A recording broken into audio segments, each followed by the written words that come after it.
It says the Obama administration is drawing up plans to give all U.S. spy agencies full access, they say, to a massive database that contains financial information potentially on American citizens and others who bank in the country. Now, this is really just the latest in a string of, let's just say, very concerning developments with regard to privacy issues in the United States. This, as we now have reports that in America, the DHS is outfitting domestic drones, they say, with military capabilities. Well, joining me right now is somebody who I have to say I may disagree with a lot of what she espouses, but she definitely is very consistent here, and in this case, I think very right when it comes to her campaign against the use of drones. Media Benjamin of Code Pink, welcome to WABC Radio.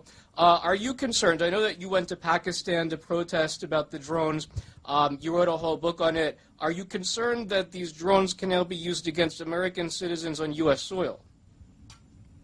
Very much so, Aaron. We see a militarization of the U.S. police forces here in the United States, and it's a very troubling tendency.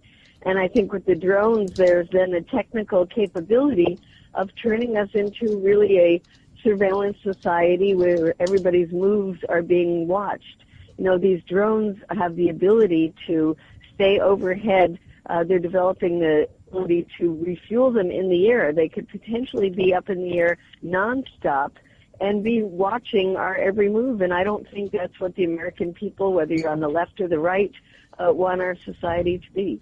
Yeah, you talk about the left and the right. Are you surprised here that this is coming not from the right now? We have, let's say, a progressive administration in the Obama administration in the White House right now. Are you surprised that this kind of mentality of not just the drones, also we have the DHS spying on people. We've got these fusion centers that have yet to be fully explained exactly what they're doing. Billions of dollars in monitoring, and yet to this day, even according to Democrats, to a Democrat a report from Congress, they failed to show how these fusion centers even stopped one terrorist attack, a potential attack on U.S. soil, and yet they continue to monitor. So are you surprised this is coming from a progressive administration? Well, yes, I'm extremely surprised. I thought that one thing that might change between the Bush administration and the Obama administration would be a much more vigorous protection of our civil liberties here at home, and we're seeing just the opposite of that. So I agree that there are a number of very troubling developments that have happened over the last 4 years that have taken away more of our civil liberties, and I am also very upset that the liberal Democrats, who would normally, if this were happening under a Republican administration, be up in arms and fighting vigorously to gain back more protections of our civil liberties, have been very quiet when this is happening under Obama. Yeah, and actually they were up in arms during the Bush administration. I mean, Bush, by the way, signed a lot of this DHS legislation initially into law, and he's the one who started the fusion centers. So this is both a Republican and Democrat issue that I think both sides need to be ashamed about. But the progressive side, the left side, was up in arms when it came to the Patriot Act. And now, of course, we have Obama getting into office, not only extending the Patriot Act, but adding certain things to it, including how Americans can continue to be monitored. Now, on let's say, the right side, I don't like the whole right-left thing. But if we're going to feed into that, so on the so-called right side, there are a lot of theories, really also across America right now, about the big story, and we're speaking of Media Benjamin of Code Pink. She is the author of Drone Warfare, Killing People by Remote Control. There are a lot of theories about this purchase, DHS purchase of at least 1.5 billion bullets. I have seen a lot of information of bullet sales that it's probably a lot more than 1.5. To your mind, because based on your concerns in general, what do you think? What are your theories about what these bullets are for, what these tanks are for that they talk about potentially for U.S. streets, what these drones are for? I mean, are we leading up to some sort of military-style control in America? I don't want to go that far, but should we take it that far? I think the potential is there, and the fact that after 10 years after 9/11, the U.S. government is still keeping the American people in a state of fear about terrorism and using that to take billions and billions of our tax dollars to use to set up these kind of facilities and equip our local law enforcement agencies with military equipment and potentially really be turning us into a society where Big Brother is watching us all the time, I think is extremely troubling.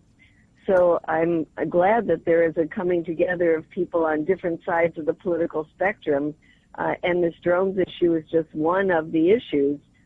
But perhaps if we force our government on the issue of drones to at least provide us with the legal justification so we can see whether we as the American people agree with that, that's one step in the right direction of forcing our government to disclose information that we have the right to know. Yeah, and speaking of the whole terrorism thing, the use of terrorism now potentially to spy on Americans when it comes to financial data, I found that actually the National Counterterrorism Center, the NCTC, an arm of the U.S. government, is number one. They're behind the creation of what's known now as the disposition matrix, which is the capture and kill list. This is the matrix. The Washington Post reported on it, that is put together of supposed al-Qaeda leaders, we don't know who they really are, overseas, and then somebody in the intelligence echelon decides whether or not to kill based on the National Counterterrorism Center's data. Now, what's troubling to me is that this exact same center, the National Counterterrorism Center, is also involved in fact, they're the ones who are synthesizing the information, some of it that comes out of these fusion centers that are being run across America. So in other words, we now have a link between the exact same government agency that is carrying out these drone attacks overseas and that is monitoring Americans on U.S. soil. That, by the way, with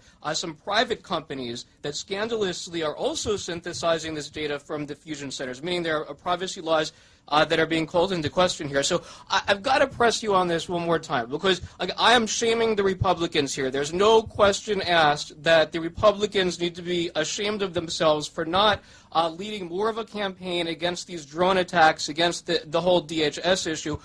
But how do you explain that it's now the so-called progressive side that during the Bush years was calling Bush a fascist, Bush a right-wing fascist, who's going to violate everybody's civil liberties, and now it's the progressive side, quote-unquote, under President Obama that is pushing through these fascistic policies. And by the way, I can put not only DHS into this, we can bring this to a local story, WABC in New York, where we've got the mayor there pushing through, basically, well, he was stopped by the court, but food fascism. So in other words, how do you explain the so-called progressive side in all of this? Are they hypocrites?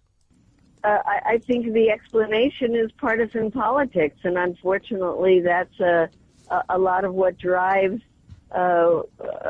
organizations in this country. They want to be close to power, and they want their side to be in power, and they forget the essence oftentimes of what it is that they're fighting for. Now, this isn't true of all groups. I think the ACLU, the American Civil Liberties Union, groups like the Center for Constitutional Rights, they have been, whether it's under the Bush administration or Obama, fighting on some of these issues. But I would say the large, massive support that we had for fighting the Patriot Act, the torture, indefinite detention, Guantanamo, that has faded away. So the only explanation really is partisan politics. Yeah, and I really do have to give the ACLU props here and others. I've been doing research, and I find that they are the ones absolutely who have been writing a lot of the exposés on the DHS, on the fusion centers, on national counterterrorism centers, on the drones.